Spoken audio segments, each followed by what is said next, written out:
Good morning, everyone. It's LaDon, and I am here to do part two of the ultra defined braid out tutorial. So yesterday we braided this hair up. We transitioned out of a 5-day-old wash and go, and I've already applied. This is my moisturizer, and this is a daily moisturizer I use.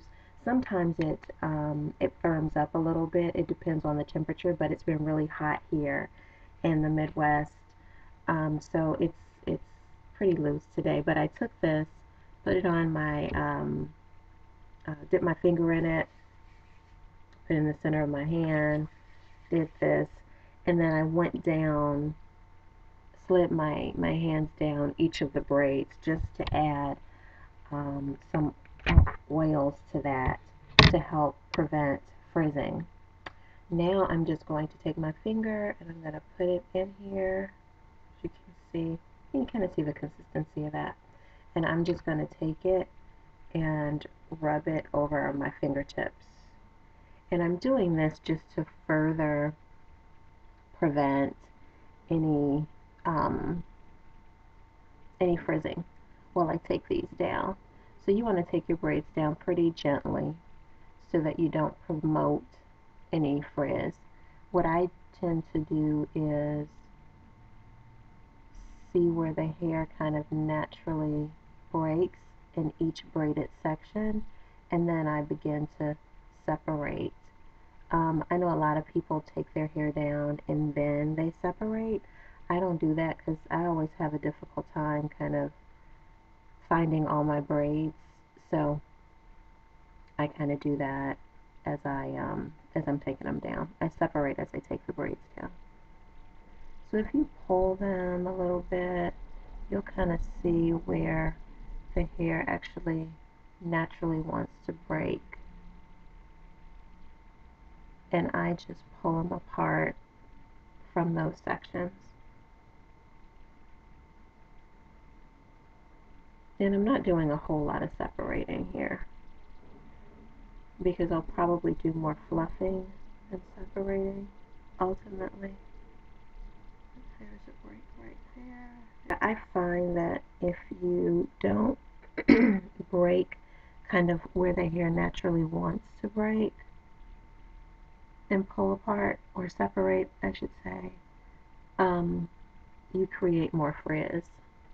So I don't want to create more frizz. So I'm being very careful to just see where it naturally wants to split and then splitting there.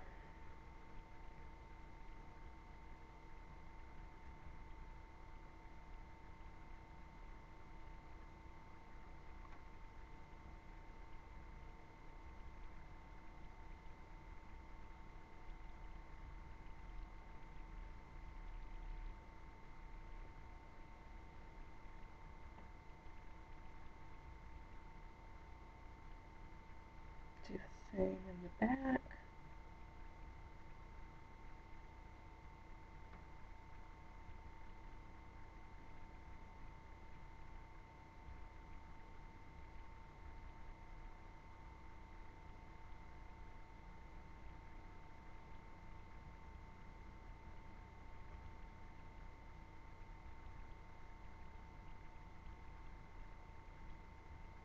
And I have to say the hold um, today with the Kinky Curly is actually a little stiffer than it normally is. So that's interesting.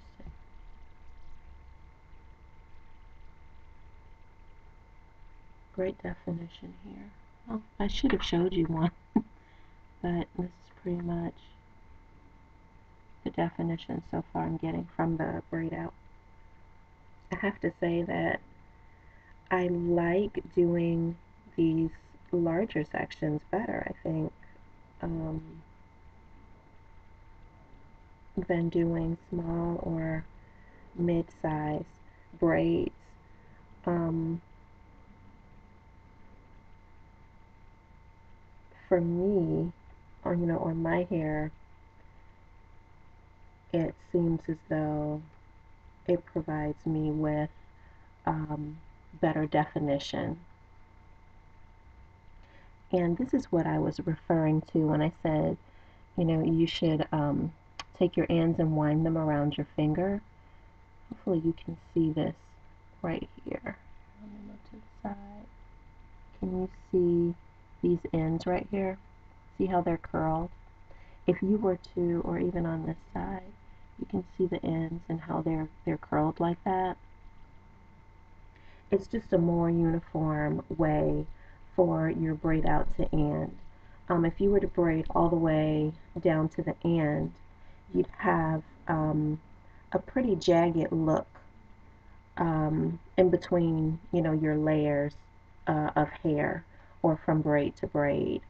So what this does, you know, again, by twisting your hair around your finger like that and creating a spiral at the end of your hair, that really helps each of the braids to look really consistent kind of at the end. And I'm going to just show you. So see, it's still on this one kind of wound up at the end. It's still curly. So when I pull these apart, I'm going to show you each section. So when I pull each of these, you know, braided pieces together, see how they're still coiled at the end like that? That's what you want.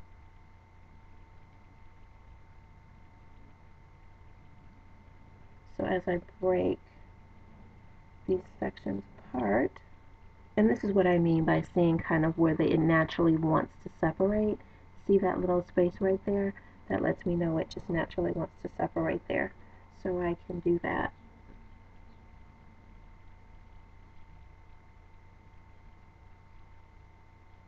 Okay. I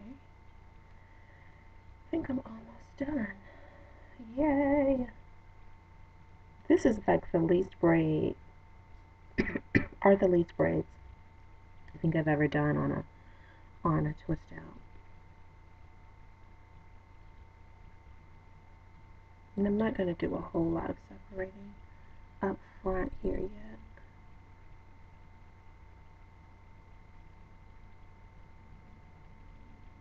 Okay.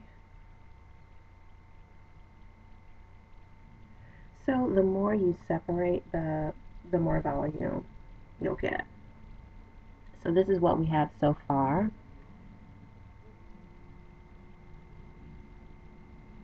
As you can see, the texture is really nice. Okay, so now what we're going to do is we're going to I don't like that.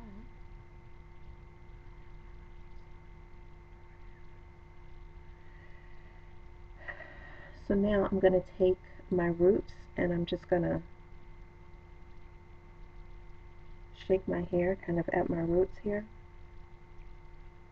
And that'll help me to create volume as I begin to style my hair. Another thing you can do, because this is a braid out and not a wash and go, is you can begin to kind of lift from the roots as well.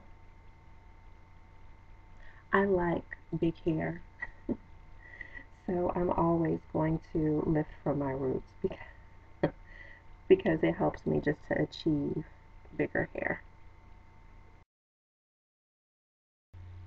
I'm back. Okay, so I did a little bit of extra fluffing, not extra fluffing, but fluffing. That you'll see that technique in one of my other tutorials for extra fluffy hair without the frizz. So check out that video. I'll try to put a link in the box below. So I did that, and then, you know, just my normal kind of styling, finger styling technique to get some of the fullness I like to see in my hair. And that's really all I did to achieve this particular look. And I'm going to pull in just so that you can see the definition of the curls, which is really nice, actually. Came out pretty good. Okay, and So I'm not sure if I'm going to wear it like this or whether I have a couple of bobby pins. You know, you could also just kind of pull these back some and get a completely different look if you wanted to, or just pull it behind your ears to obtain a complete, you know, a different look. If you don't like your hair over your ears, I know some people don't. So that's it. If you have any questions regarding this style or technique, please don't hesitate to leave a message. Thank you so much for watching the video. I hope that this was helpful to some of you. You know, again, this is a great option for those of us who are fully natural as well as those of us who are transitioning. The only additional thing I would say is if you're transitioning, instead of curling the ends around your finger, you'll want to take a, I'm going to use this pin in the place of a flexi rod because I don't have a flexi rod in here. But what you'll do is you'll take a flexi rod and you will, or you could use a roller, whatever you have handy, even a perm roller, and put it along that last inch of hair, because your hair will not wind around your finger and spiral like that because it's not natural yet. Those ends will want to go straight. So what I would suggest to you is that you use that flexi rod or a perm rod or a roller on the ends of your braids just to turn them over, and so that you have great uniformity just in terms of your each of the plaits when you take them down and blending them, you know, together. Because sometimes you'll see braid outs that look, you know, they have a bunch of different levels to them, and that's because they've been braided, of course, at different levels in your hair, so it makes it really difficult to blend them. But I find that when you curl the ends, either with a flexi rod or by doing the spiral around your finger, it makes those sections much easier to blend together, and you just get a nice look instead of kind of a jagged, sort of stepped kind of or tiered kind of look. All right. Thank you, ladies. Have a great day. And don't forget to comment, subscribe, rate, and I look forward to seeing you in the next video. Take care. Bye.